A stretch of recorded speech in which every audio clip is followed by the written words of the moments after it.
Good morning everyone, my name is Michelle. I hope you're doing well. Welcome to another video. It's Wednesday morning and we're going to talk about the Summer Wells case today. So, middle of the night, I don't know, I woke up, couldn't sleep, and I was looking for a good live stream and I found one. This is on Smileystorey's World.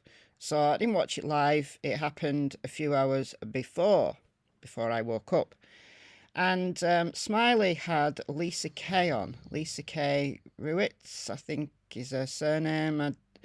I'm sorry, Lisa, I never know how to pronounce your surname. Lisa has her own channel if you want to go and check it out. Lisa knows some members of the Bly family. She knows Chris Larson, who is Rose Bly's husband, very well. She's spoken to neighbours who knew Candice as a child. So she is well informed. I don't know exactly who the sources are apart from Chris. So I can't vouch for the credibility of the sources. I believe what Chris is saying is true. I've seen him in various chats. He's never gone on a panel, but I've seen him in various chats. And I've no reason to disbelieve what Chris says. Lisa claims she knows who killed Rose Bly, but the district attorney is dragging his feet, wants more evidence. So part of this live stream was about Rose, which was very interesting. I've heard that content before, but it's always good to get a refresher. Actually, I did a members live about Rose quite a while ago now. Anyway, the conversation started quite heated, to be honest.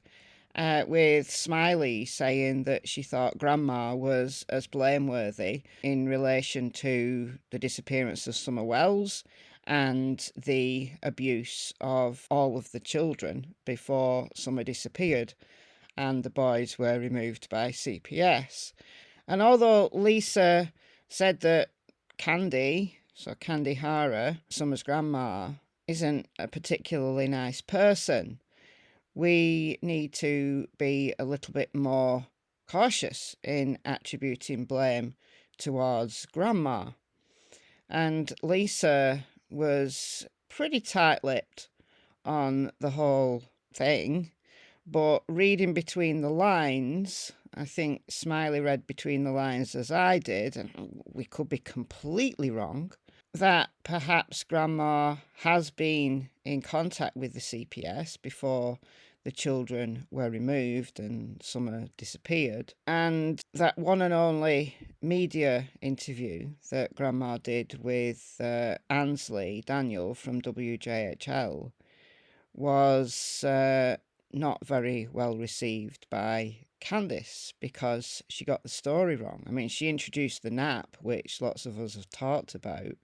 I laid down and went to sleep, and I got up and I was sitting in my doorway, and we come out, and Candace asked me what I was doing. I said, well, we got to transplant these little cactuses. She also said we. So I've never thought Grandma was responsible for the disappearance of Summer. Although, if all of the children were being beaten, neglected, abused, then, of course, as an adult who was living on the property, even if she was living in her camper and not there part of the year, then she did have some responsibility, even if she couldn't stop it, to report it. And as I said, reading between the lines, that seems to be what happened.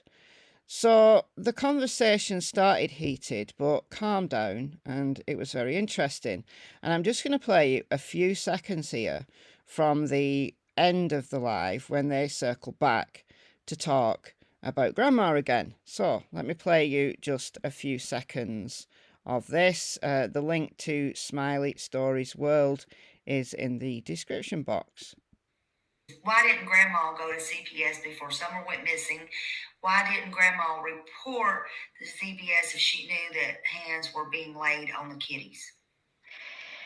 Okay, that's why I said wait till the dust clears. That's all I'm going to say about that. Okay, so I think what she's saying is, I'll say it. I think what she's saying is that she did go to CPS about it. she told CPS about it, and maybe she's witness for CPS that are about to come charges on from the CPS. I don't think she's a CI for the criminal case, though. So that's what I think me and Lisa's having a problem with. So she's not a confidential informant. Lisa said no to that. What does Granda say she thinks happened? I haven't talked to her. I don't think she knows. She just knows that things aren't what they're saying they are. All right, so let's back up here. So basically, it is the CPS part. Okay. I didn't say that. You didn't have to.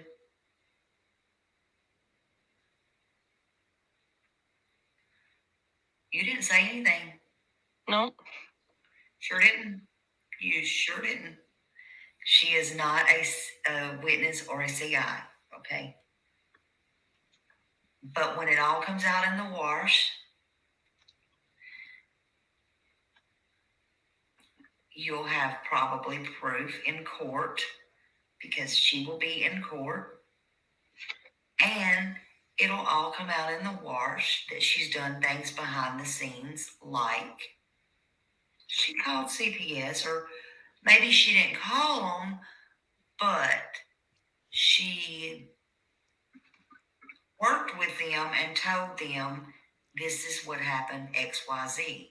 Okay, so this is in relation to the CPS case for the neglect of the children and why the boys have been removed for the last 2 years. It's now over 2 years since the boys were taken into foster care. Now, Lisa has remained tight-lipped. This is Smiley reading between the lines, and I get that. I agree, maybe, that Grandma has been not a confidential informant. She's not in witness protection or anything like that, but she has informed the CPS of certain things, and if it ever went to court, then she'd be there as a witness for the prosecution. So this is not about the disappearance of Summer, it's in relation to the CPS case for the boys. Now look, this is the issue I've got, that this has now been going on for 2 years. The boys have been away from their parents for 2 years. Wouldn't there have been charges by now, if charges were going to be brought? I mean, it's a long time for those boys to have spoken out about any abuse or neglect that they suffered. And I do believe that there was. I do believe that there was abuse. And there was some neglect there. But if charges were going to be brought, wouldn't it have been done already? What's taking them so long in bringing charges for abuse and neglect? I mean, they're not going to be able to gather any more new evidence, presumably, from the boys. I don't know. This situation is baffling me a little bit because it has gone on so long. So I thought I'd bring it to you. Go and check out the whole live stream. It was very interesting. And yeah, let me know what you think, and I'll see you in the next video. Bye, guys. Good boy, Noodle. Cassie, sit.